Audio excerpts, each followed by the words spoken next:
ఇందులో ఎంతవరకు నిజం ఉందనేది మీరు తెలుసుకోండి. మహారాష్ట్రలోని జల్గావ్ జిల్లా నుండి 125 మంది పర్యాటకుల బృందం రైలులో ప్రయాగరాజ్కు చేరుకుంది. ప్రయాగరాజ్ చేరుకున్న తర్వాత గ్రూప్ లీడర్ కేసర్వాణి ట్రావెల్స్ కు చెందిన 3 పెద్ద అలాగే చిన్న బస్సులను బుక్ చేస్తాడు. బస్సులు గోరఖ్పూర్ సోనౌలి ఇంటర్నేషనల్ బార్డర్ నుండి 8 రోజుల పర్యటన కోసం నేపాల్ దేశంలోకి ప్రవేశిస్తాయి. ప్రయాణికులను ప్రయాగరాజ్, చిత్రకూట్, గోరఖ్పూర్, అయోధ్యధామ్ మరియు నేపాల్లోని ప్రసిద్ధ పర్యాటక కేంద్రమైన పోఖారాకు చేరుకుంటాయి.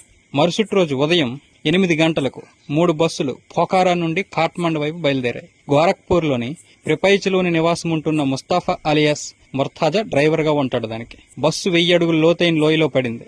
ఫలితంగా 30 మందో 40 మందో యాత్రికులు చాలా దారుణంగా మరణిస్తారు. డ్రైవర్ మాత్రం దూకి తన ప్రాణాలు కాపాడుకుంటాడు లేదా చిన్న చిన్న గాయాలతో బయటపడతాడు.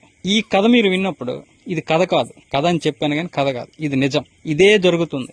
గత 2-3 దశాబ్దాలుగా జరుగుతున్నటువంటి విషయం మనం తెలుసుకోలేక మనం ఒక మూర్ఖులుగాను లేకపోతే గుడ్డి వాళ్ళుగాను ఉండిపోతున్నాం. ఇది ఒక షార్ట్ ఫిల్మ్ కథ కాదు, ఒక సినిమా కథ కాదు. నిన్న జరిగిన ఒక యథార్థ సంఘటన. మొన్నే మీరు కాఠ్మండు అదే నేపాల్లో ఒక లోయలో పడిపోయినటువంటి బస్సు ఏదైతే ఉందో ఆ బస్సులో 40 మంది చనిపోయారు. అందరూ కూడా హిందువులే. కానీ మరి ఆ డ్రైవర్ బతికాడు, ముస్లిం.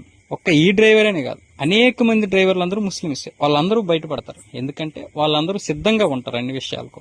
మీకు ఏదైనా డౌట్ వస్తే, ఇక్కడ సందేహం పుట్టకపోతే మరి నేనేం చెప్పలేను. ఇప్పుడు గత 6 నెలలుగా చూసుకుంటే హిందూ భక్తులను టూర్కి తీసుకెళ్లే బస్సుల్లో 95% అందులో ప్రయాణికుల మధ్య ప్రమాదాలు లేదా ప్రాణ నష్టం జరిగినట్లు అనేక నివేదికలు ఉన్నాయి. కానీ దీనికి 95% మంది ముస్లిం డ్రైవర్లే. అందరూ కూడా బ్రతుకుతారు. మీరు అడుగడుగున జిహాద్ నీడలో ఉన్నారని నమ్మకపోతే అది మీ కర్మ. మనందరం కూడా జిహాద్ నీడలోనే ఉన్నాం. ఏ రూపంలోనైనా మనం దానికి బలిపశువు కావచ్చు.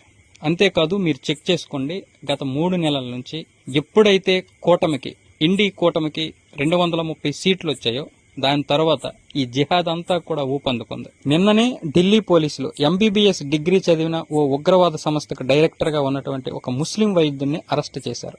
గోరఖ్పూర్ మెడికల్ యూనివర్సిటీకి చెందిన ప్రముఖ DCH doctor Kafeel Khan child health care unit కు అధిపతిగా ఉన్నప్పుడు ప్రతి సంవత్సరం మెనింజైటిస్ తో వందలాది మంది పిల్లలు చనిపోయారని మీకు గుర్తుండే ఉంటుంది.